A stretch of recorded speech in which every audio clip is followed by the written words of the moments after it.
बडलेण्ड रादाब नायगिरि बयखौबो बरायबाय। तामुलपुर जिल्लानि कुमारिखाथियाव डक्टर भुपेन हाजरिकानि मुङाव लाइब्रेरी बिल्डिं लुफुंदों एमएलए जलेन दैमारिया। एमएलए इउनाइटेड फान्डनि गेजेरजों लुफुंनाय डक्टर भुपेन हाजरिका लाइब्रेरी बिल्डिंखौ बेखेवनानै होयो तामुलपुर बियाबनि एमएलए जलेन दैमारिया। कुमारिखाता ओनसोलनि समाज सिबियारि मेलेमजिबि बिथांमोननि नुजाथिनायाव बे लाइब्रेरी बिल्डिंखौ बेखेवनानै होयो। तामुलपुरनि कुमारिखाथियाव लुफुंजानाय बे लाइब्रेरिया फिसायैबाबो साबना हाबना जागोन। बेयाव फरायसा एबा लाइमोनफोरनि थाखाय कम्पिटिटिभ आनजादफोरनि बिजाब लाखिनायजों लोगोसेनो बैसोगोरा सुबुंफोरनि खाबुनि थाखाय मोनसे जिरायसालि आरो सानफ्रोमबोनि निउज पेपारखौ लाखिनो थाखाय थि खालामनाय जादों होनना बुंथियो एमएलए जलेन दैमारिया। मख'नो नांगोनदि तामुलपुर जिल्ला कुमारिखातानि बिखायाव डक्टर भुपेन हाजरिका लाइब्रेरीखौ लुफुंनायनि थाखाय बे ओनसोलनि समाज सिबियारि आरो मेलेमजिबि बिथांमोनहा गोजोननायजों साबायखर बावदों एमएलए जलेन दैमारिखौ। निखिल बर ছাত্ৰ সন্থাৰ কুমাৰিঘাটাত সভাপতি আছিলোঁ। সেই সময়ত যেতিয়া আমাৰ ডক্টৰ ভূপেন হাজৰিকাৰ মৃত্যু দিৱসত আমি ৰাস্তাত বন্তি প্ৰজ্বলন কৰি আমি তেখেতৰ প্ৰতি শ্ৰদ্ধা জনাইছিলোঁ। সেই সময়ৰ পৰা কুমাৰিঘাটাবাসীৰ এটা সপোন আছিল যে আমি ডক্টৰ ভূপেন হাজৰিকাৰ নামত কিবা এটা আমি স্মৰণীয় কৰি ৰাখিবৰ কাৰণে তেখেতক আমাৰ মাজত অমৰ কৰি ৰখাৰ কাৰণে এটা প্ৰয়াস আমি কৰিব লাগে।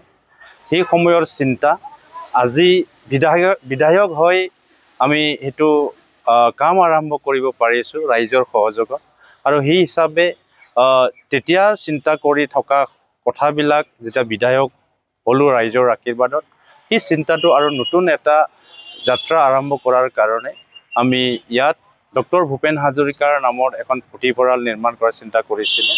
আৰু সেই হিচাপে মোৰ আনটাইড ফাণ্ডৰ তৰফৰ পৰা 30 লাখ টকীয়া এখন ইয়াত পুথিভঁৰাল নিৰ্মাণ কৰা হৈছে। আৰু এই পুথিভঁৰাল নিৰ্মাণ কৰাত আমাৰ কুমাৰিঘাটাবাসীৰ জ্যেষ্ঠসকলৰ লগতে বিভিন্ন ছাত্ৰ সংগঠন বৌদ্ধিক মহলৰ লগতে সকলো ৰাইজৰ ইয়াত যথেষ্টখিনি সহায় কৰিছে। আৰু আমি আশা ৰাখিছোঁ এইখন পুথিভঁৰালৰ জৰিয়তে আমি ইয়াত শিক্ষাৰ লগতে বিভিন্ন ক্ষেত্ৰত এটা ইনফৰমেশ্যন চেণ্টাৰ হিচাপে আমি গঢ়িব পাৰিম বুলি আশা ৰাখিছোঁ। ইয়াত আমাৰ বিভিন্ন ছাত্ৰ ছাত্ৰীসকলৰ কাৰণে কম্পিটিটিভ এক্সামৰ কাৰণে ইয়াত কিতাপ ৰখাৰ কাৰণে চিন্তা চৰ্চা কৰিছোঁ। আৰু ইয়াত আমাৰ জ্যেষ্ঠসকলে ছিনিয়ৰ চিটিজেনসকলেও ইয়াত ৰেষ্ট লোৱাৰ কাৰণে বহি সময় কটোৱাৰ কাৰণে এটা ব্যৱস্থা কৰাৰ কাৰণে চিন্তা কৰিছোঁ। ইয়াত নিউজ পেপাৰ থাকিব, ইয়াত কিতাপ থাকিব, ইয়াত ৰাউণ্ড কনফাৰেন্সৰ ডিজাইনৰ এটা টেবুল থাকিব, যাত ইয়াত ছাত্ৰ ছাত্ৰী পঢ়িবও পাৰে, কিতাপ লৈ যাবও পাৰে। ইয়াৰ কাৰণে সেই বিশেষ চিন্তা কৰা হৈছে। আৰু মই আশা ৰাখিম সৰুকৈ হ'লেও যি আমাৰ প্ৰয়াস, সেই প্ৰয়াসটো ডাঙৰ এটা চিন্তা কৰাৰ কাৰণে ৰাইজক সাহস দিব, প্ৰেৰণা দিব বুলি আমি আশা ৰাখিছোঁ। আৰু আজি ইয়াত সকলো কুমাৰিঘাটাবাসীক মই ধন্যবাদ জনাইছোঁ। আজিৰ এই বিশেষ স্মৰণীয় দিনত আমাৰ ডক্টৰ ভূপেন হাজৰিকা পুথিভঁৰাল আজি উদ্বোধনী বা গৃহ প্ৰৱেশত সকলোৱে উপস্থিত থাকি আমাক সাহস আৰু প্ৰেৰণা দিয়াৰ কাৰণে মোৰ তৰফৰ মই ধন্যবাদ জনাইছোঁ।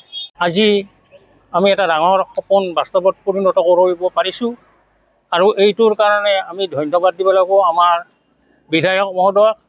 তেওঁ এটি যে আমাৰ ইয়াত ডক্টৰ ভূপেন হাজৰিকাৰ দেৱৰ স্মৃতিৰ কাৰণে তেওঁৰ নামত উৎসৰ্গা কৰিলে এটা পুথিভঁৰাল। আৰু বৰ ধুনীয়া এই পুথিভঁৰালটো সোমাই ভাল লগা হৈছে। গতিকে আমি তেওঁক ধন্যবাদ দিছোঁ।